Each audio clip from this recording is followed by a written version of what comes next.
If you're struggling to make a track, it might have nothing to do with how creatively talented you are. But chances are that your slow workflow are preventing you from getting ideas from here into here. So today I'm going to show you some tips, shortcuts, and techniques that are actually useful. Hey, what's up? This is Fabio from Noize here at Boombox, the home of collaboration. Just remember that these videos wouldn't be possible without Boombox, so please go check them out. Link is in the description below, www.boombox.io. Who says www anymore? It's an amazing platform that all musicians, whether you're beginner or pro, should be using. W with storage, timestamp feedback, and a bunch of other features that you're going to love. Also, if you're one of the first 500 people to sign up for an artist profile, you get the chance to win $500. Literally only takes 2 minutes, and you could win $500 for more studio gear like this. Let's start by taking a listen to these chords.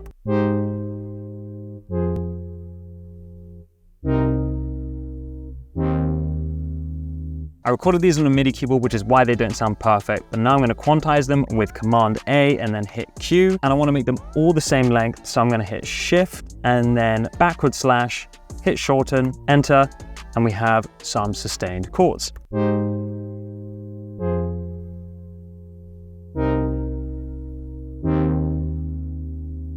Now, as you can hear, I played them all at different velocities, so the expression is different per chord, but I want them all to be the same. So I'm gonna go Option and Shift, and then I'm just gonna touch this velocity slider here, and this is just gonna snap them so that they're all the same velocity.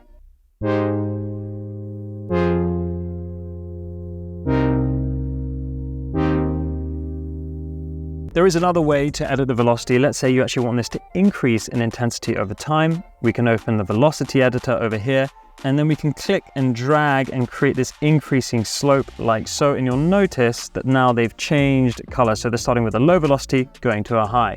That will mean that the expression starts nice and soft and increases as the chords play.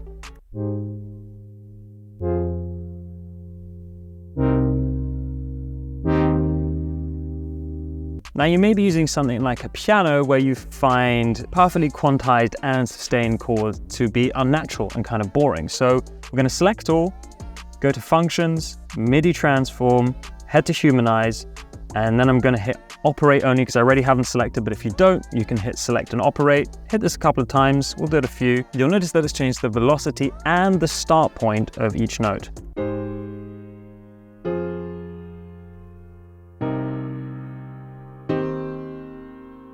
Now for this next MIDI transform, we're going to go Functions, MIDI Transform, and we're actually going to reverse the position of the chords. We can select and operate, seeing as we don't have them selected, and boom, check this out.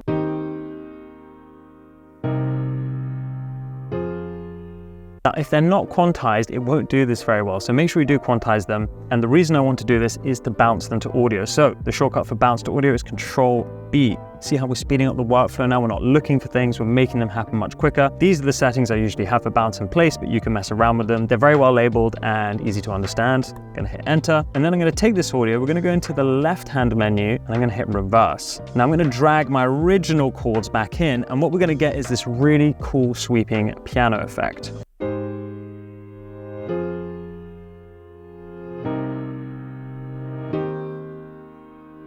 And that's such a quick way to make that piano 100 times more interesting. A couple of final tricks here with MIDI. Now, sometimes you want to bring them up and down the octave. Hold Option and then Shift and then up and down on your arrow keypad. If you just want to move them note by note, just hold Option without Shift. And that will save you from clicking and dragging, which is sometimes inaccurate and slow. Okay, my final and favorite trick is the Q flam. Now you'll have to actually quantize the MIDI through the left-hand panel over here. I'm gonna do it to a 16th note, and then Q flam will become available. Now check out what happens. If I increase this, we get this ding instead of just a straight chord.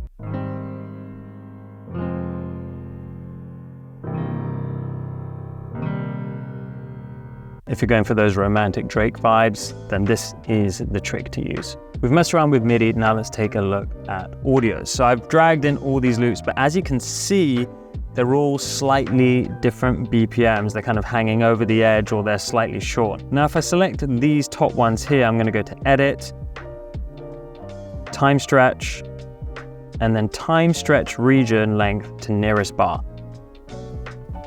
And boom, all of your loops are in time. But let's say you just dragged in one loop and you don't want to go through that whole process. There is actually an easier way of doing this. If you go to the very edge of the loop, the bottom right-hand corner, hold Option, you'll notice that your fade tool turns into a multi-flex tool, a flex time tool, and then you can just click, drag, and nudge it into place.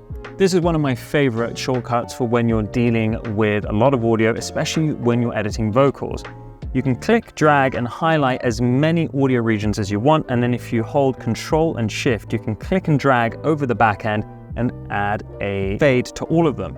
Not only can you do that, but if you keep Control and Shift held down, you can extend and shorten that fade and even add bends like this, making it super easy to adjust fades on multiple audio regions at once. What I'm about to show you now is a technique that helped me be more creative with my loops. You want a set of loops that are fairly busy, then you want to highlight them all, right click, and choose Pack Take Folder. Usually you pack a take folder when you have lots of vocal recordings, but when you do it with loops, you can chop and choose different sections of loop and create one brand new one depending on the selection. So for example, we'll just take a bit from here, a bit from here. We'll just do this really randomly to start with, a little bit from here, and then just have a bit of fun.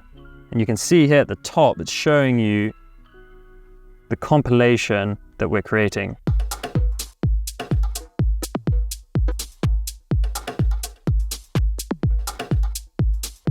I mean, that's turned out pretty good, except for this section. Let's maybe add a little bit more of this.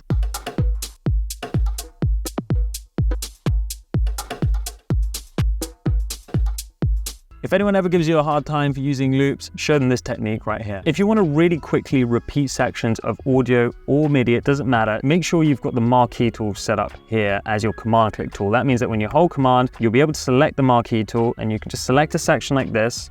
And then if you want to repeat that section really quickly, then do Command R. And you can do this infinitely as much as you want. You can do smaller sections too with the marquee tool, depending on what you select. Now we're going to come back to those fades for a second. Now let's say you've got a bunch of audio selected across your whole track. Maybe they're not nicely in sequence like we see here. We can select our audio regions and then we're going to go to the region inspector here and you'll see we actually have fade in and fade out. Now we can increase this and decrease this incrementally, giving us a little bit more control. So I can increase the fade in and fade out, and I can type this in too if I want. So let's do 1000 and we can see it occurring here on the end of the audio region.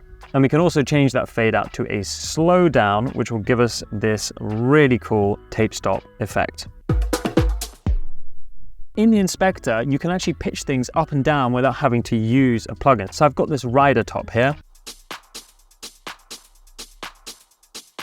Let's say I wanted to increase this in pitch to give it a brighter tone. I can just go over here to transpose and let's do +5. Of course, this doesn't just have to be with percussive elements. I could do it with my reverse piano from before. Let's make this an octave lower, -12 semitones. You can do this to any audio, but if you do have a piece of audio reversed with this little box ticked here, you will have to bounce in place. So remember, Control B, bounce in place.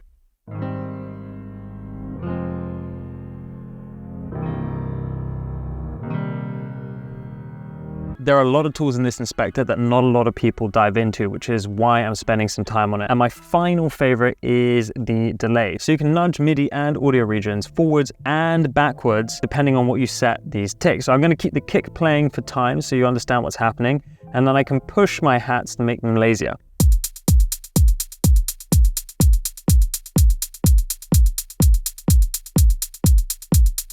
So what I want to do is automate the cutoff on this synthesizer. But before I do that, I'm going to go into Mix and then go to Auto Select Automation Parameter in Read Mode. This means that when I have the automation window open, I press A like this, anything that I press within a synthesizer, like so, or any effect or anything that you have open will immediately register for automation in this window. So now I can click and very quickly make my changes in automation without having to go through a long list. I mean, the long list, as you know, you might have seen this before, but going through all of this is a nightmare. Whereas if I just click here, or here, or here, I can change that setting pretty much directly from the synth.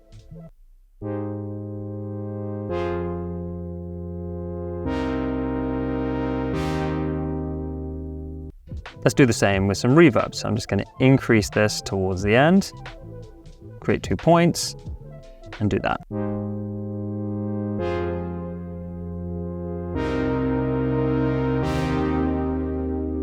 Now, as you've noticed, I now have multiple levels of automation. If I want to see all of them, I just hold Option and then click on this arrow here. This will allow me to see all the automation that I've added to my channel at once. Now, from here, I can do Control and Shift, and this will give me an automation curve tool, so I can add curves as I like. You can drag up or down, or if you go side to side, you get these quite interesting shapes too.